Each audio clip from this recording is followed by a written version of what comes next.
going on YouTube? It's your boy Kewonis CB, and now I'm back with another fucking video. You know what I'm saying? Today I'm going to react to a video that I seen on my recommendation, the political brainwashing of Black America. Y'all, hey, this whole political systems, I don't really believe in politics. No, I believe that all of them working together. They try to project that they against each other, but the whole time behind closed door, I believe that they are working together, bro. It's really us against them, for real, for real. They the puppets of the world, bro. Yeah, but there's a big distraction about people, politicians, and all of that type of stuff. Is a big distraction. They is a distraction, bro. For real, for real. They puppets of the world, bro. I mean, puppets of the elites. So I saw this video on my recommendation, so I'm gonna react to it because this is important. You know what I'm saying? Like, there's nothing else to watch on YouTube, so right now, watch it with you guys. You know what I'm saying? Make sure you guys like, comment, subscribe. Also, comment down below some videos that you guys want me to react to next. Let's get straight into it, man. Yeah, that's good. Yeah, for the screen, that's cool.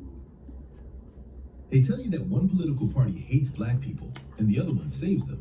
They tell you that your vote is your voice and your power. If not, they tell you that democracy works when you show up every 4 years and pick a side. But here's what they don't tell you. Both parties have been running the same con game in Black America for 50 years, just with different costumes and different scripts. One party wants your fear. The other wants your hope. But neither wants your freedom. Nope. Every election cycle, the same theater plays out. Republicans show up with their token black faces, talking about what you have to lose. Democrats roll out their celebrity and the thing is, though, shit never change, bro. We don't see no changes for real, for real. For real, for real. It's not about color, bro. It's about who you are is good versus evil, bro. It's not about color. And remind you that Republicans are worse. Meanwhile, your communities stay the same way. Your schools stay underfunded. Your sons and daughters keep getting locked up. And the wealth gap keeps growing wider every single year. This is not an accident. This is the system working exactly as designed. Think about this nightmare for a second. You are a Black voter in America. You have two choices. The party that openly courts racists but promises you jobs.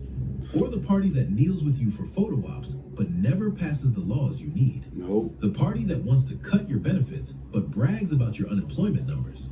Or the party that promises everything, delivers nothing, then tells you to be grateful because the other guys are worse. This is what political captivity looks like.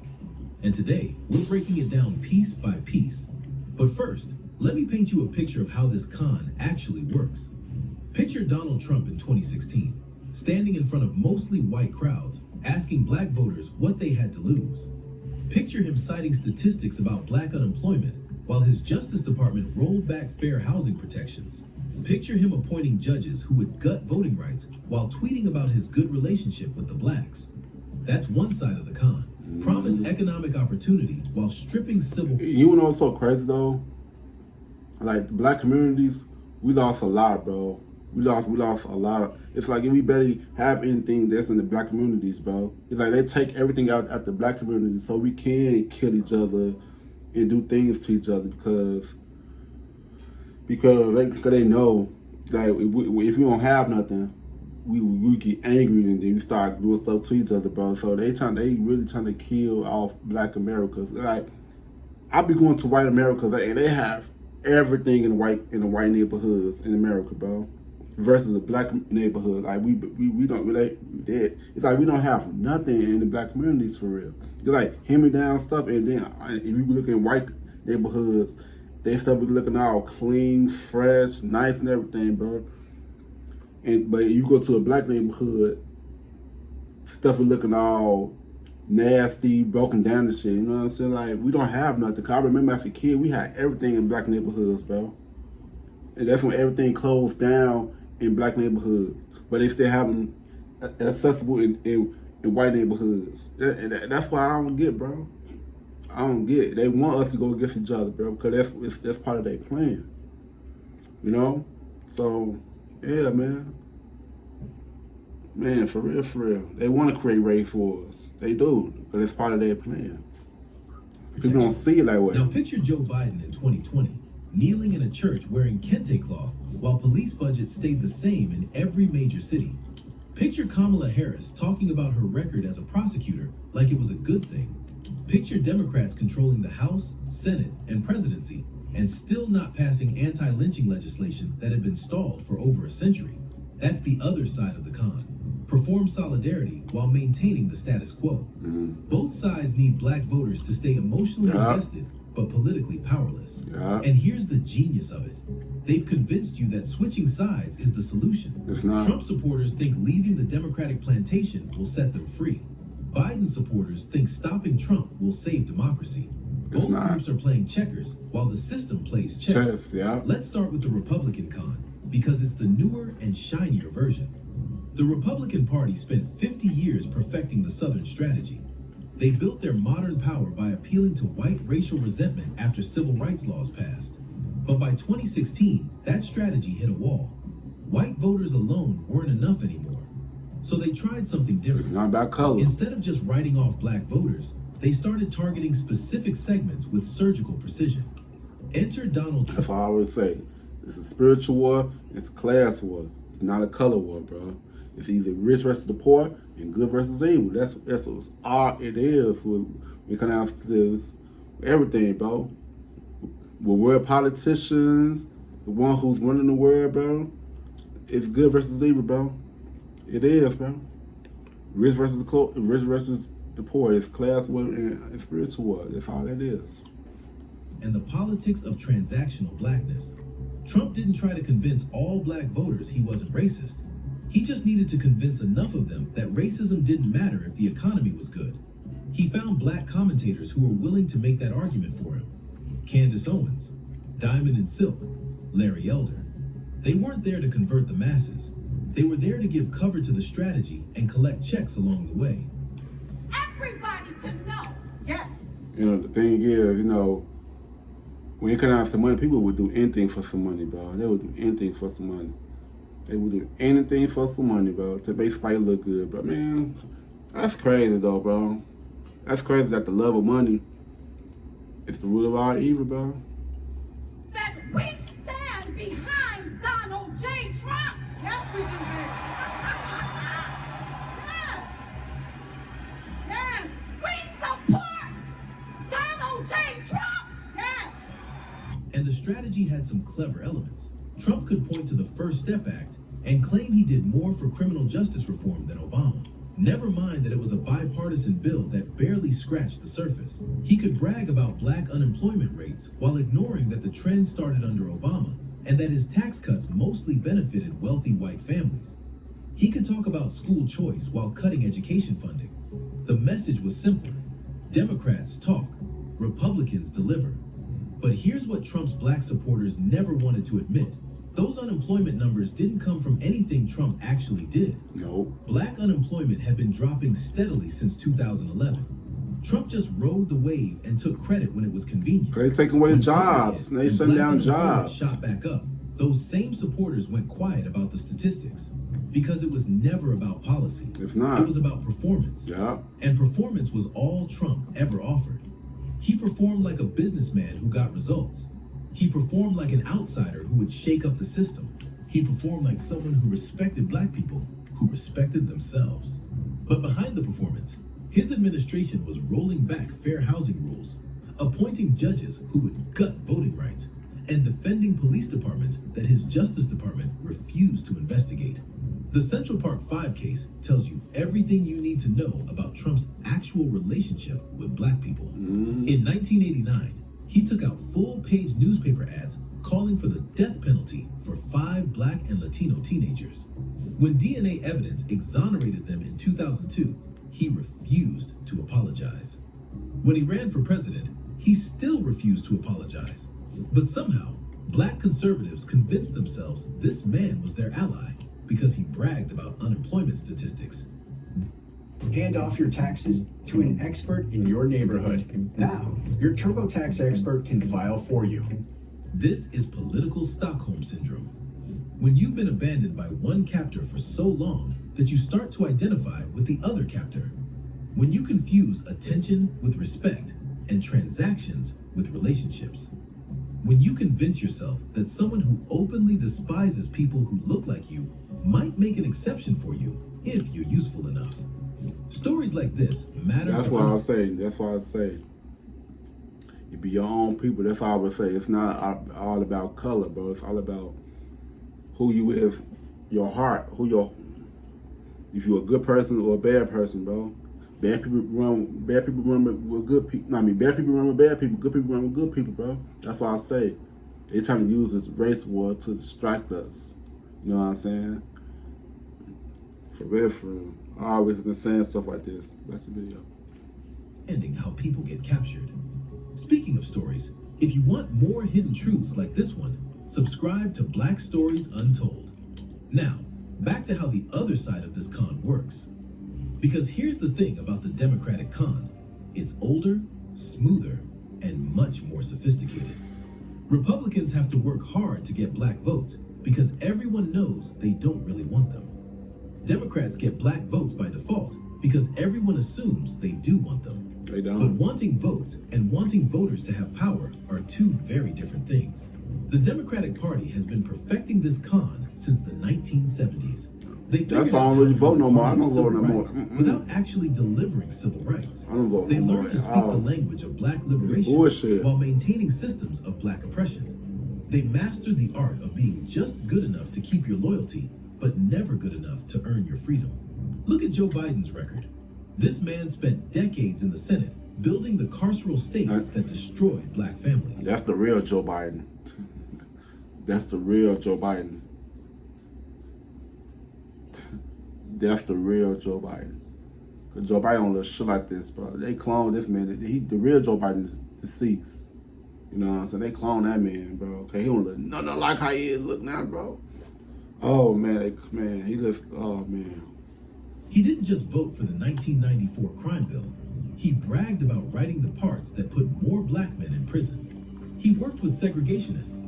He opposed busing. He championed bankruptcy laws that trapped black families in debt. But in 2020, black voters saved his campaign because the alternative was Trump.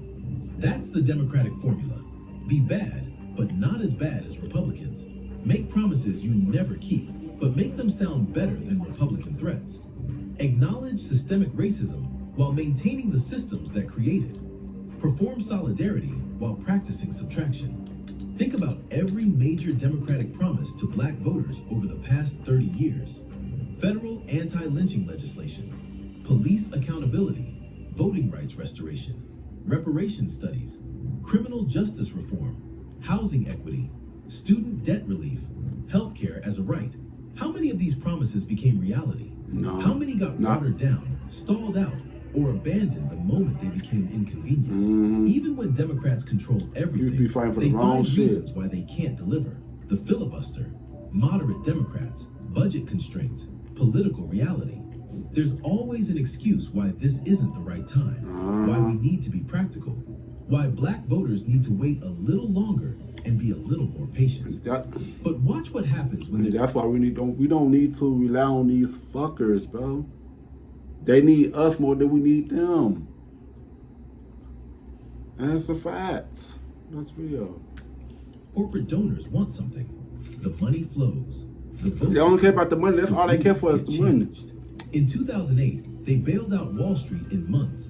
In 2017, Republicans passed massive tax cuts for the wealthy in weeks. But police accountability, voting rights, that's complicated. That takes time. That requires more study. This is the genius of the Democratic con. They've convinced black voters that loyalty is a virtue instead of a transaction. They've made you feel guilty for demanding results instead of accepting intentions. They've turned your political power into their emotional support system. And the psychology runs deep. For many black Americans, the Democratic Party isn't just a political choice. It's a cultural They don't really care for you for real. They only care about the money. On the right side. It's how you prove you care about the community. Breaking from the party doesn't just feel like changing your vote. It feels like betraying your people. But here's what that loyalty has actually bought you. The racial wealth gap is wider now than it was in the 1960s. Black homeownership rates haven't meaningfully improved in 50 years. The school-to-prison pipeline is stronger than ever. Police kill black people with impunity in cities run by black Democratic mayors. And every 4 years, you get asked to vote like your life depends on it, while your life gets demonstrably worse. Barack Obama's presidency was the perfect example of how this system works. Here was a brilliant black man who could have been a transformational figure. Instead, he became a performance of transformation without the substance. He gave beautiful speeches about racial progress. Talk that talk, black but wealth walk that collapsed walk. during his administration. He spoke eloquently about criminal justice reform while deporting more people than any president in history. He inspired a generation while disappointing a movement. Obama wasn't trying to betray black people, but he understood that his job was to manage the system, not change it. He knew that being the first black president meant he couldn't be the most pro-black president. He had to prove he could serve white interests while black communities waited their turn. And black voters accepted this bargain because the symbolism felt like progress, even when the policy wasn't. This is where everything connects. Both parties have figured out how to extract the demons versus the value from black reptiles voters while providing minimum benefit to black communities. Republicans do it through fear and abandonment. Democrats do it through hope and disappointment. But the result is the same. Black political energy gets channeled into systems that will never prioritize black freedom. And here's the most important part. This isn't happening to you. This is happening because of you. Not because black voters are stupid or brainwashed, because you're operating inside a rigged game that was designed to produce all that shit exactly rigged. these outcomes. Yeah. The two-party system doesn't malfunction when it ignores black interests. It functions perfectly. Every 4 years, both parties get to perform for your vote without ever having to compete for your loyalty. The thing is, this whole world is a stage, bro. Everything is propaganda, especially with politicians. I swear to God, bro, this whole world is a fucking theater stage. And the people who's the Democrats and Republicans, they are the puppets in the play. If you really think about it for real. That's real. Know you'll never vote Republican. Republicans know they I ain't don't need voting your neither. vote to win. So neither party Our has votes do any not incentive matter. to actually prioritize your interests. You've become a captive market in a political economy that profits from your captivity. But captivity isn't they already permanent, made up their plan. and They that's already where made the the story decision. takes its most important turn.